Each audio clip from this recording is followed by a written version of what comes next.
constantly being gaslit, and she's constantly deflecting. She specifically wanted these girls to be fat. That what they are alleging is that they felt denigrated and pressured to participate in a disturbing in Amsterdam. We have more evidence coming out of Lizzo's alleged SA that her dancers are saying happened. I first met Lizzo late 2016, 2017-ish.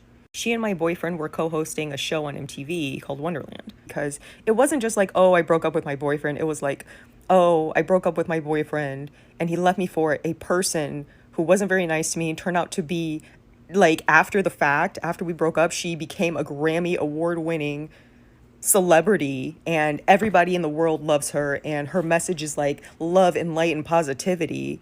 After knowing how she treated me, but nope.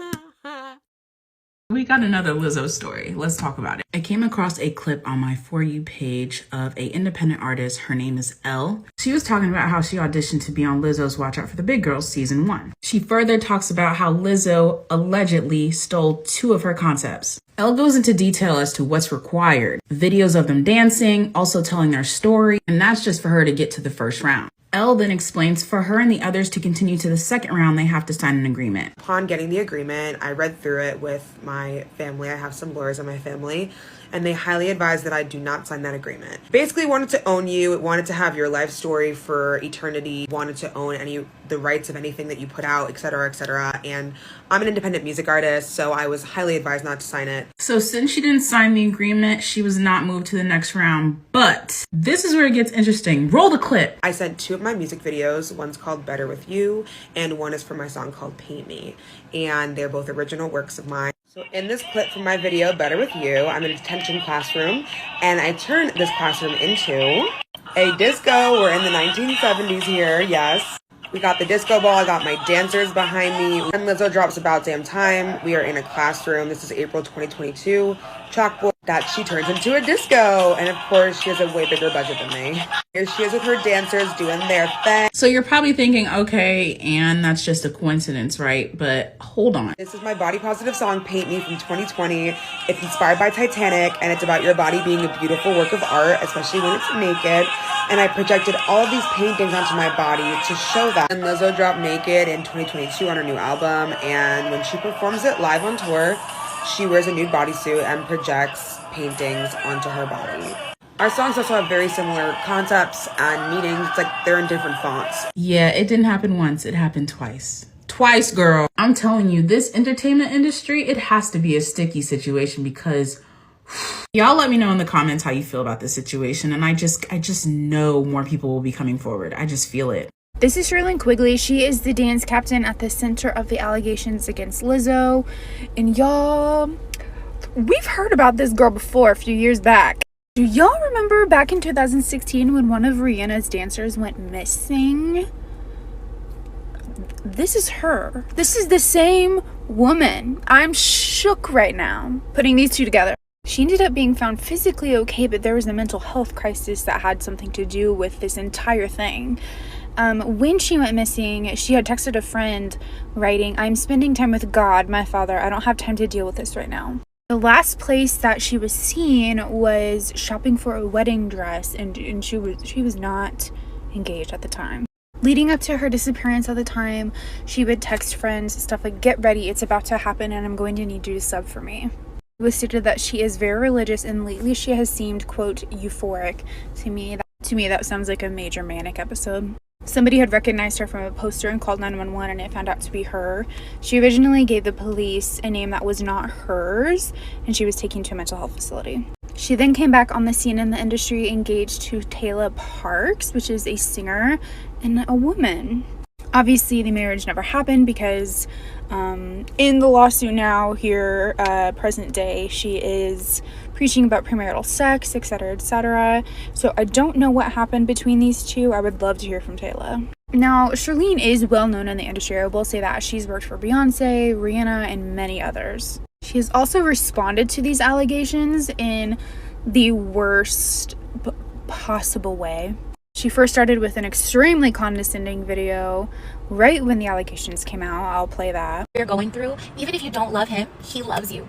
Glory to God. I just want to remind you that he is love, he is truth, he is the light, he is the first and the last. And then just today, she did another statement. This is the first slide. Pause and read. And her second slide, we can go over the statement in a different video if you guys want to have me break that down for you. But this is just a lot of word salad. A lot of, to me, it's giving the way that you are acting, ma'am, and your social media, which I'll show you guys. It's giving you did what they said. It was just recently me telling everybody at work Jesus loves them, and she puts on and off stage, you know, my personal opinion that this woman seems like a deeply troubled individual. She seems, you know, to excessively force her religion on others, and it is apparent in her social media as well.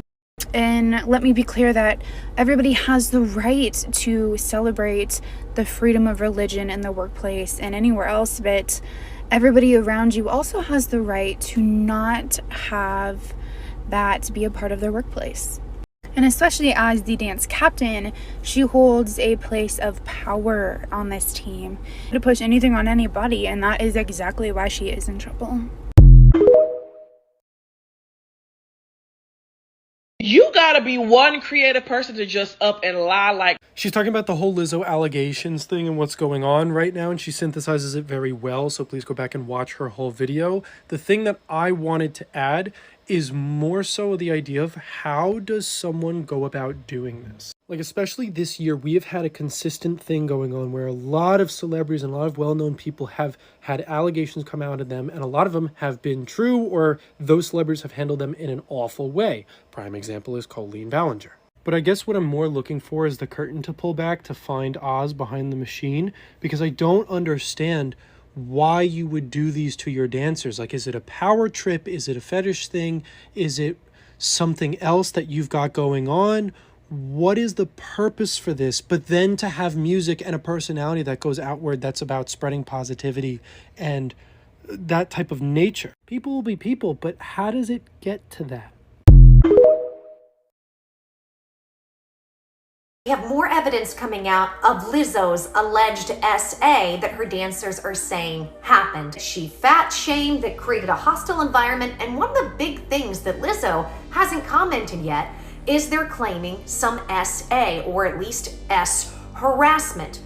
And they said that Lizzo took them to clubs and made them partake in intimate acts, especially with a banana, that are not okay. And we have some evidence. Check this video out and then we'll discuss. It was really bad. They kissed. They kissed after, I'm not gonna say what she did. But I'm trying to go to the show where you eat the banana out.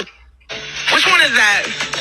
This is a banana bar. That's the banana bar? Yeah, you and then you have the banana in the boom, boom. and you have to go. Yes. And that's what I want to do. Then you have to eat it. I need my potassium, if you know what I'm saying. My poo's potassium. Now, this is exactly what the dancers alleged, that they went to one of these banana bars and Lizzo pressured them and made them feel forced into doing acts they didn't want to do that were intimate. Now, this video doesn't necessarily mean that it happened. This isn't necessarily proof that it happened. However, this does back up more of their claims that this is the kind of thing that Lizzo is into and would do. And we have more and more people who've worked with Lizzo coming forward saying this is the truth. And I am curious at this point, if this happened, there's gotta be some type of evidence. If nothing else, there has to be some evidence of them even going to a banana bar like this, or even some film. I would think that there's something. And my question is, what's gonna come out in court? What do you guys think about all this? Sound off in the comments and click the plus sign. I've got more coming. I first met Lizzo late 2016, 2017-ish. She and my boyfriend were co-hosting a show on MTV called Wonderland. And no, she wasn't very nice. She wasn't very nice to me. I knew she didn't like me, but the people around her were nice. Like, her sister seemed nice. And I kind of ignored it because I felt like, well, you know, she's already like in this celebrity scene or whatever, so she probably just feels like she has better things to do than talk to me. And I just noticed that, like, even when we were just out to eat or at the beach or something, she still wasn't very nice to me. And it wasn't like a production thing, like, oh, she's just really busy or whatever. She just didn't like me. She didn't say anything that was mean, but she was really like standoffish, or like wouldn't talk to me, you know, like when I talked to her, it was kind of like, oh, okay, like get the fuck away from me. I don't want to talk to you. So yeah, I eventually found out that she and my boyfriend had something going on, ex-boyfriend. And that was that. I left the relationship. I mean, yeah, it was heartbreaking. I mean, I was with him for 10 years. I supported him through everything. And when he finally got a big break, he left me for Lizzo. It was really hard for my mental health. I went through a really difficult period of time trying to be okay with this, because it wasn't just like, oh, I broke up with my boyfriend. It was like, oh, I broke up with my boyfriend and he left me for a person who wasn't very nice to me and turned out to be, like, after the fact, after we broke up, she became a Grammy award-winning celebrity and everybody in the world loves her, and her message is like love and light and positivity, after knowing how she treated me. But I didn't want to say anything because it made me sound like a whiny little baby or something. So I didn't broadcast that was something that happened to me, or when I did talk about it, I never named her, because I just didn't feel like I would be supported or people would care, you know, like people loved her. So why would I try to like drag her name or whatever? So I just silently went through something really big and really hard. It was like my fight or flight response was triggered every time I heard her song on the radio, or like if I went to the movies and like her song was in the trailer. It was so difficult, and I cried for so long, and I felt so depressed, and like I was in a really bad spot for years because of how this happened. And I know it wasn't her fault. It wasn't her fault. It was his fault. It was the way he handled it. She has no responsibility to me. But I think they could have both been a little more kind in the way that they chose to get together. You know, like he could have broken up with me, or she could have maybe suggested that he break up with me before they started something, because the text messages were something that I'll never be able to not see in my head. I think I'm feeling emotional right now because this is the first time I've ever been able to freely speak on it and feel like people will hear what I'm saying and not just like come at me for saying something about somebody that they really like. And it feels like this validation. And I try to be a good person, you know, I try to let things go, forgive, you know, just move on. But some things just stick with you until it gets lifted off of your spirit. And I feel like this is a moment where it's gotten lifted off of my spirit, that she's not everything that she's been saying she is. And I've known that for a long time, but I tried to let it go. But now that it's coming to light, who she really is and how she really operates, it's just like vindication. It's like what I went through was real, and I don't have to be quiet about it anymore. I don't have to be embarrassed about it anymore. It's true. It's true. I've seen it. It's real, and now I can like put these feelings aside and just like really move on. I guess I never really thought I needed that, but I did. I'm realizing that I did. But the biggest takeaway is just be kind. Build your character and be kind. Operate from a place of love. Love yourself. And when you truly love yourself, that will extend itself to other people. Be the same person outside as you are in privacy behind closed doors. Don't try to build yourself up in a fake persona. Just because people say the right things or put on the public displays of humanitarianism or I care about you, and you know, like people love hearing those things, but what we're really not looking at is how people actually live their lives.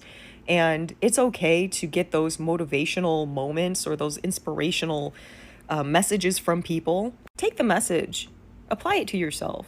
You're smart, you know what's right and what's true for you, so take those things and let them make you a better person. But don't ever idolize messengers.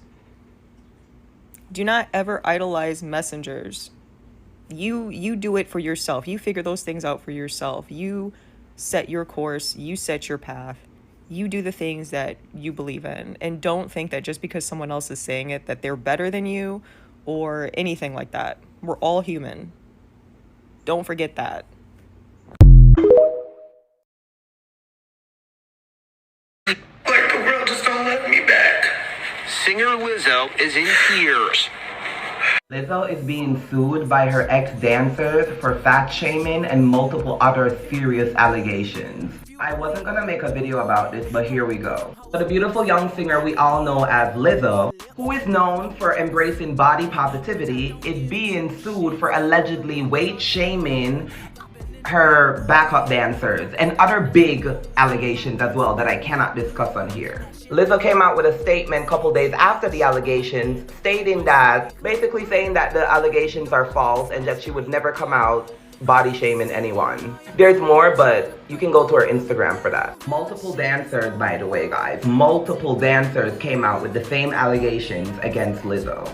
And it's just been getting really, really bad for Lizzo ever since. There's this girl who posted something as well, allegedly claiming that Lizzo stole her boyfriend, which is actually the boyfriend that Lizzo has right now, that she's claiming that, you know, like, I have to say alleged for all of these because none of these have been proven in court yet, even though that part, I don't know if it's gonna be proven in court, but y'all get what I'm saying. There are people right now that are really mad at Lizzo because they're saying that she's not addressing the issue properly. From what she gave out, her statement on Instagram doesn't conclude everything. Like, they're saying that she needs to come out herself and speak to the public. But in my opinion, if Lizzo really did everything that those dancers claim, like, oh my God, that is terrible. What do you guys think? Let me know in the comments.